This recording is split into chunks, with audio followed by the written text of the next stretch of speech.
I'm Mark Anderson. I'm the Deputy Head of School of Geography, Earth and Environmental Sciences with particular responsibility for teaching and learning.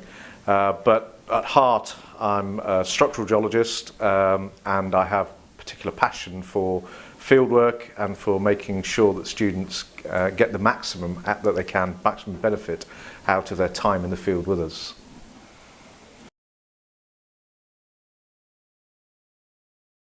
Over a number of years, we were getting some concerns that students weren't fully engaging in the field, or at least it was difficult to judge the level of engagement. And as I said, because we wanted to maximise the student experience, we wanted a system whereby we could get snapshots of the student engagement at the time in the field, and also have some measure of whether the students were actually understanding the tasks that we were setting them. And so the system that you kindly pointed us towards seems to give us that opportunity. So basically what we're trying to do is we're trying to, rather than have a traditional show of hands to see whether students have understood questions and have completed tasks, we use the technology to make sure that every student responds to us, and then we can gauge the level of success in terms of those responses. Yes, we were using the Turning Point response card system, which is a portable version of a response system used in many lecture theatres. And effectively, every student has a handset which allows them to respond to questioning from the member of staff leading the field trip. The member of staff has a receiver that basically takes in all of the responses from the students. It monitors the number of responses, so we can keep going until we've had the full response from the entire group. And then we can give anonymous feedback based on the overall percentage of returns in terms of the correct response and other answers. And then we can use certain threshold levels to assess whether we need to go back over certain principles, or indeed certain levels of instruction. For example, an important aspect would be field safety. We can see if the students have actually understood what we're saying to them in terms of either specific geological related questions or instruction for what to do, how to carry out tasks, and how to perform safely in the field. I think the key concern was that when we asked students questions, traditionally we'd look for a show of hands, and at best you might get a quarter of the students putting their hand up, and we were never quite sure what the remaining cohort of students were thinking, whether it was, I know the answer, but I'm a little bit underconfident, don't want to say, whether I don't know the answer, or whether they just didn't understand the instruction or the question. So this gave us an opportunity to really go a little bit deeper than the traditional show of hands. And the other aspect that we were trying to assess was how well the students were recording information in the field as they were going along. So the questioning actually allows the students to go back through their field records at the time and give a response based on those field observations. So it's actually testing their field recording skills as well as their comprehension of principles. And I think the key thing there for us was that we were traditionally marking notebooks when they returned from field work, and we were seeing errors that they were making, and quite fundamental mistakes, but we didn't have an opportunity to correct them because we were basically returned from the field. Whereas this gave us a rough and ready means of assessing what we needed to go back over with the students at the time in the field. So it was really a much more probing way of assessing student behaviour in the field and say what they were understanding. Well, I think fieldwork is an extremely important aspect, but it's quite an expensive aspect of educational provision, not just in geology, but in many of the sciences and non-scientific disciplines as well. And we wanted to make sure that we were getting the maximum benefit from that field time, and that students were not able to hide, I suppose would be the cruel way of putting it, from quite searching and probing questioning. And I think given that some of the student groups are quite large now in the field, we wanted to make sure that every student was being tested. And in a large student group, it is possible for students to sort of stay in the shadows, if you like. And whilst we could use traditional sort of behavioural responses, so that student looks like they've been standing around for a long time, it's actually difficult to get around a large student group and make sure that every student has not only responded to the member of staff, but also understood the instruction and understood the basic concepts that we're trying and skills that we're trying to deliver in the field at the time. Well, the tool comes with a variety of options.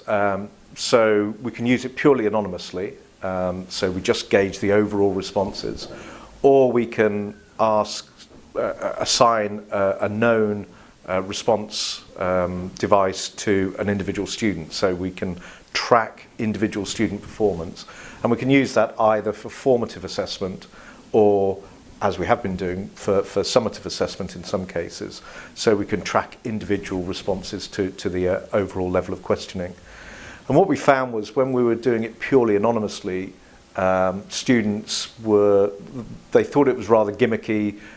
They tended not to take the whole exercise so seriously.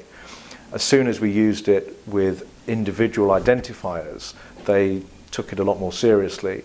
And the feedback was generally that they preferred that. They wanted some specific feedback on their performance in the field, which I think is fair enough. Whether it's used formatively or summatively, I think, is a question that we're still exploring. But in terms of the overall level of response to the questions, having it identified against a particular student seems to be the more successful strategy. But apart from that, the system's just ready to go. It's very easy to use, it's very portable. So in that sense, it's simplicity is its sort of strength, really. I think the only other thing that we found was students didn't like staff making questions up on the spur of the moment. So having a prepared set of questions, particularly if it's leading towards a summative assessment, so something that they're going to get marks for, they prefer to think that the questions have been thought out in advance. The downside of that is one of the attributes of fieldwork is that you have to react to particular situations. So it could be weather, it could be tide, most of which is planned, but it's never quite as you're expecting. And so having the flexibility to add questions on an ad hoc basis, I think, is again part of the strength of the system, and it will allow you to do that. What you then need to do is make sure that you keep track of the questions as you go along, so that you know which answers correspond to which of the responses when you come to download it. And downloading the answers is actually incredibly easy as well. So basically, you plug in the staff response or staff receiver, and you can export to Excel. You have the individual response card identifier and the mark, and also the specific answers to the questions. So you can dig back into the data and look for a particular student and see which questions are getting right and wrong. So it has a lot of potential there for really quite tailor-made feedback for students. So it might be the sort of thing, for example, that we give to tutors in the future. So right, well, it seems to be these particular field skills that are lacking. But that's something that we need to work on in the future. And this is part of a phased series of assessments, both formative and summative, that predate fieldwork, that go during the field trip using this particular part of the technology, but also have the students reflecting on their fieldwork when they come back. And the basic aim is the same in each case. It's reflection on their field skills and some assessment of where those strengths and weaknesses lie from the staff perspective. Well, really, I think that the main benefit is giving such rapid feedback in the field at the time when you can do something about it. I think the downside of a lot of traditional approaches, which are still valid, so we do need to look at student field records and give them some comments about how they're laying things out and how legible and whether they're actually understandable. that is important. But fundamentally, the field record is for the student to use. And if they can't use it at the time when they've just made it in the field, then clearly they need to make some improvement. And I think it's having that ability to say, look, actually, part of the reason that you're getting these questions wrong is that you're not recording the right information at the time, is one of the great strengths of this system. So it's the rapidity of feedback that I think is the main thing. And I think, in addition to that, the students, knowing that they're going to be assessed on the day, they do try a little bit harder in the field. So, you know, it actually brings the students to life a little bit more, particularly on a rainy day in October, with the biting wind. It gives them something to sort of hold on to in the field, and that, you know, it's just a bit more motivation for them, I think. So it has that added benefit.